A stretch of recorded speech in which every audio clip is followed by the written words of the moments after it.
You cover stories that aren't just about careers, but sometimes about deaths, legacies. What kind of responsibility do you feel Mhm. when you tell these stories? Oh, that's a great question. And this is where, and this might touch on a little bit of another topic, and that is a video that I've had to take down before. And I feel a responsibility, which I didn't feel in the beginning, to tell the story like the family is in the room watching.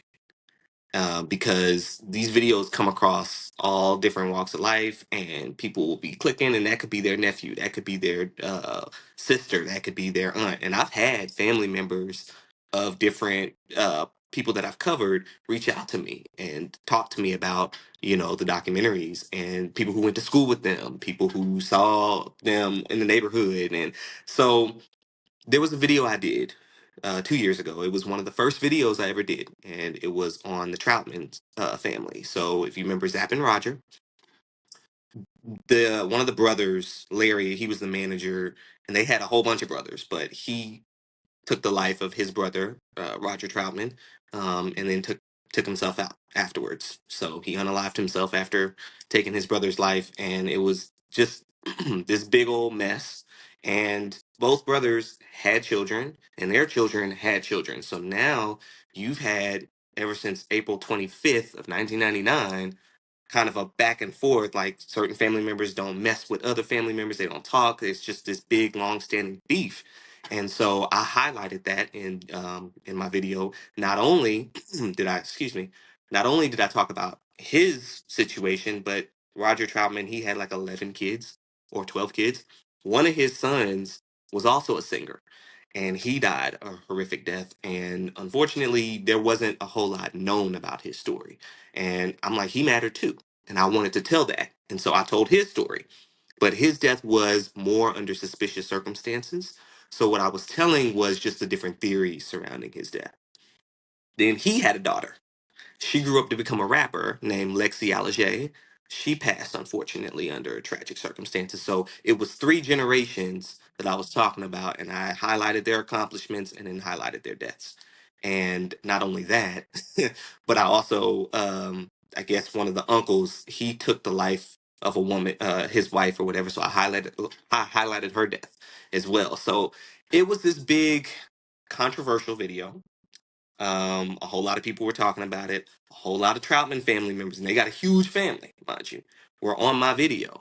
The Roger Jr. was in mint condition at one point before they took off. So one of the members of mint condition commented on my video, Ricky, and he was like, "Hey, man, I appreciate what you're doing, but the circumstances surrounding his death were actually different.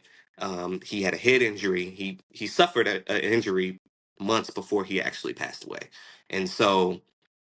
The time in between both, there's some kind of sketchy details surrounding that. And he was just basically saying, let's try not to harp on the rumors, and let's focus more so just on keeping the legacy alive. But it was a lot of arguing, a lot of fussing, a lot of fighting in those comments between cousins, aunties, former lawyers, the managers who said, no, this is what happened. They said, oh, mint condition, they ousted Roger Jr. They didn't like him. They tried to blackball him. So Ricky was literally defending his group members in the comment section. And yeah, and it was like I said, family members, one of Roger's baby mamas got in there and was just reading me for the filth and arguing back and forth with my followers. And it was just really, it was a cluster of just bad energy. And what really did it for me was when Larry, so the brother that killed Roger, one of his kids reached out and was like, we lost our father too. And we were never given the opportunity to properly grieve his death because he took his brother. And everybody's mad at him, but there's no justification, there's no reason, there's no forgiveness. So we take the hit. And these photos that we have that you featured were like what we cherished of him. And for you to include this, it's like a second death almost. And when I was told that, that was when I was like, okay, no. And I took the video down. It was my third most popular video at the time. It had like over 700,000 views.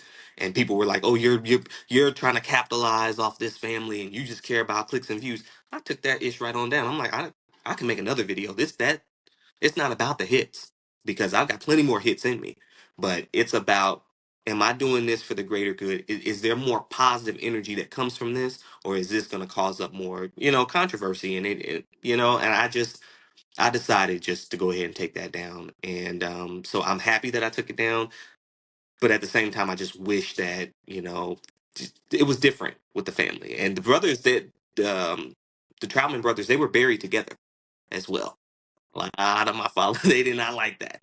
But I guess that was at the request of their mother. I read that somewhere. I don't know if that's true, but yeah, it's still a long-standing beef over 25 years later.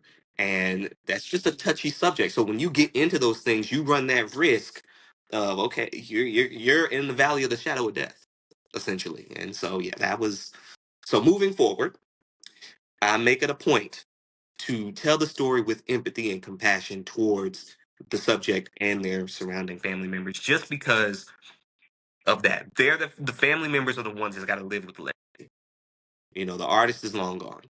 So